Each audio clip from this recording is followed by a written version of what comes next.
आज हम पाठ 6 मूल में सब एक पर अभ्यास करेंगे। ठीक है। गांगुली बाबू अपने कुटुंब के साथ कलकत्ते से यात्रा को निकले। उन्हें रामेश्वर जाना था। क्या हुआ?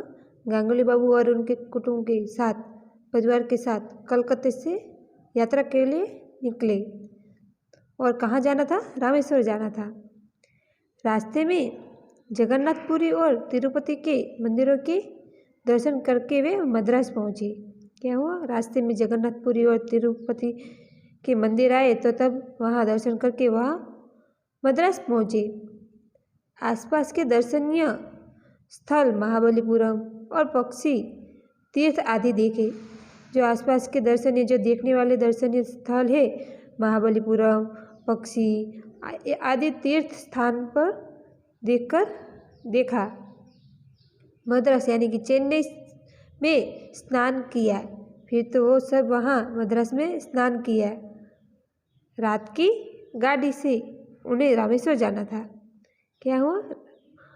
गांगुली बाबू और उनके परिवार को रात की गाड़ी से रामेश्वर जाना था। वो तो स्टेशन पर जल्द पहुँच गए। उनके डिब्बे में कुछ लोग मद्रास से रामेश्वर जा रहे थे।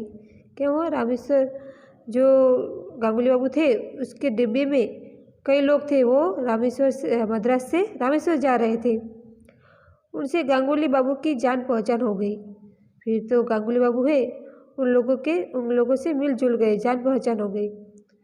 मगर बातचीत करते समय भाषा की मुश्किल महसूस हुई। क्या हुआ? मगर क्या हुआ? जो गांगुली बाबू है उस लोगों से बात कर रहे थे तब भाषा बोलने में मुश्किल ही पड़ रही थी, ऐसा महसूस किया। धीरे धीरे गाड़ी में भीड़ हो गई। कुछ आदमी दौड़े दौड़े आए और गांगुली बाबू के डिब्बे में घुसने लगे। क्या हुआ? फिर तो धीरे धीरे गाड़ी में भीड़ होने लगी और कुछ आदमी है वो तो दौड़ते दौड़ते गांगुली बाबू जो डिब्बे में थे वहाँ घुसने लगे। दूसरे मुसाफिरों ने उन्हें रोका। गाड़ी चलने वाली थी। इंजन सीटी दे रहा था। क्या हुआ? तब वो आदमी दौड़कर डिब्बे में घुस रहे थे तब कई मुसाफिर थे उसको रोक रहे थे और तभी गाड़ी चलने वाली थी और इंजन है वो तो सीटी दे रहा था कि गाड़ी चलने वाली है, इसीलिए इंजन सीटी दे रहा था। गांगुली बाबू आगे बढ़े। उन्होंने उनका सामान खींच लिया और उन्हें डिब्बे में ले लिया। इतने में गाड़ी चल पड़ी। फिर तो क्या हुआ? गांगुली बाबू है वो आगे बढ़े और जो आदमी दौड़कर आ रहे थे उनके सामान ले लिया और उनको भी डिब्बे में खींच लिया और वो गाड़ी है वो तो चल पड़ी। यह लोग पश्चिम की तरफ से मालूम होते हैं। गांगुली बाबू को लगा कि ये लोग हैं तो पश्चिम तरफ के मालूम पड़ते हैं, यानी कि वहाँ के रहने वाले हैं। उनका गांगुली बाबू से जल्द ही मेल हो गया। गांगुली बाबू है उन लोगों से जल्दी मिलजुल गए। जब बातें शुरू हुई तो पता चला कि सबकी भाषा एक नहीं है। वे तीनों आदमी थे वो तीनों की भाषा अलग अलग है। जब गांगुली बाबू तीन आदमी थे उसके साथ बातचीत करनी शुरू की तो पता चला कि तीनों की भाषा अलग अलग है।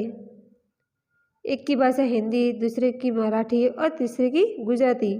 ऐसे तीनों की भाषा अलग अलग है।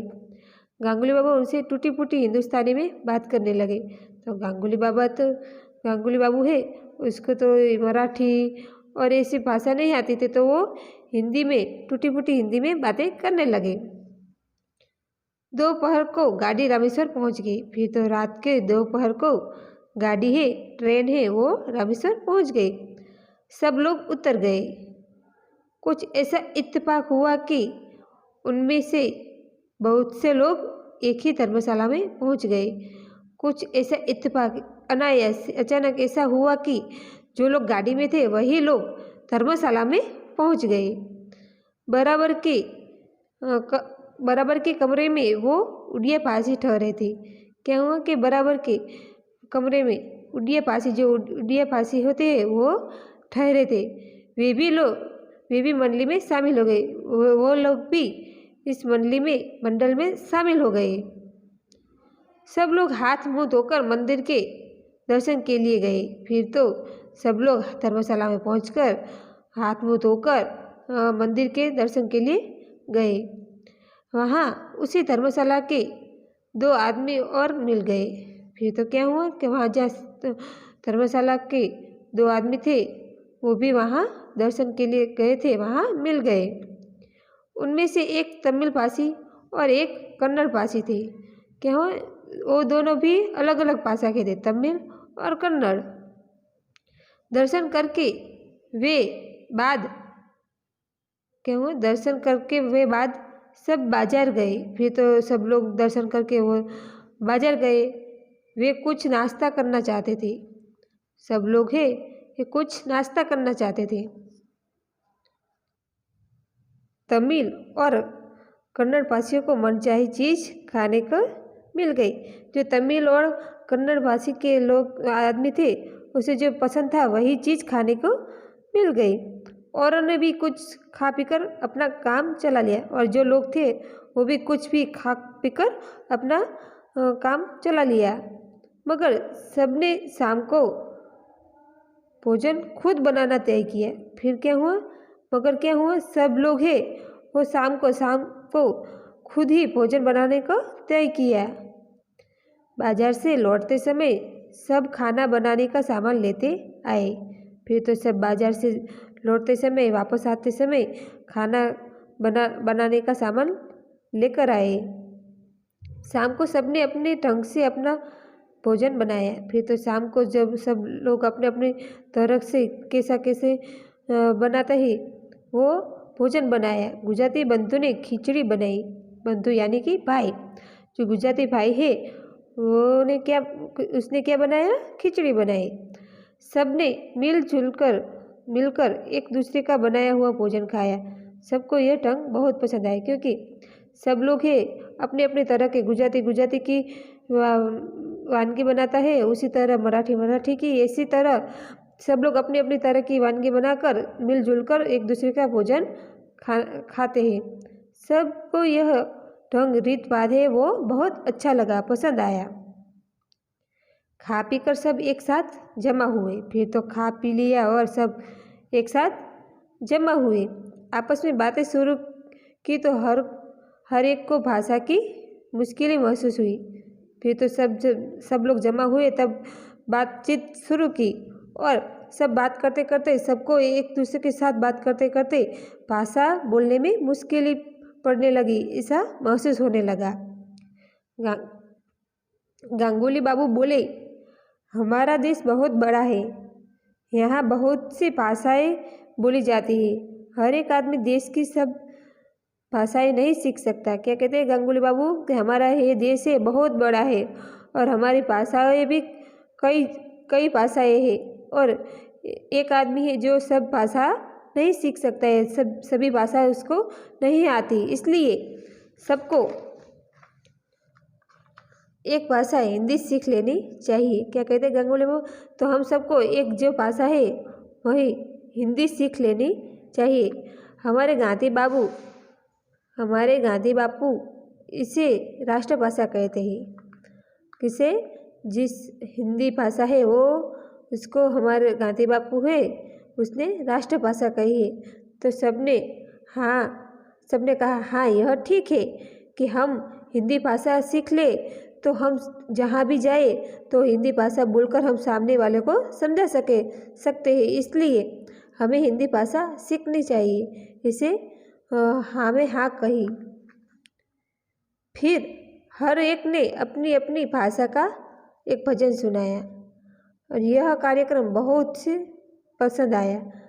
क्या हुआ, फिर तो सब अलग अलग भाषा के लोग अपने अपनी तरह के अपनी भाषा में भजन सबको सुनाया और सबको ये कार्यक्रम बहुत अच्छा और पसंद आया।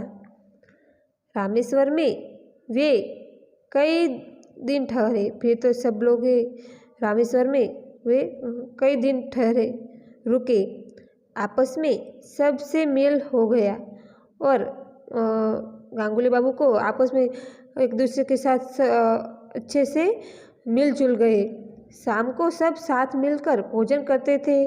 आपस में साथ रहने का पता चला कि हर एक के रीति रिवाज में बहुत एकसापन है। क्या कहते हैं? आपस में सब से मिल हो गया। शाम को साथ मिलकर भोजन करते थे।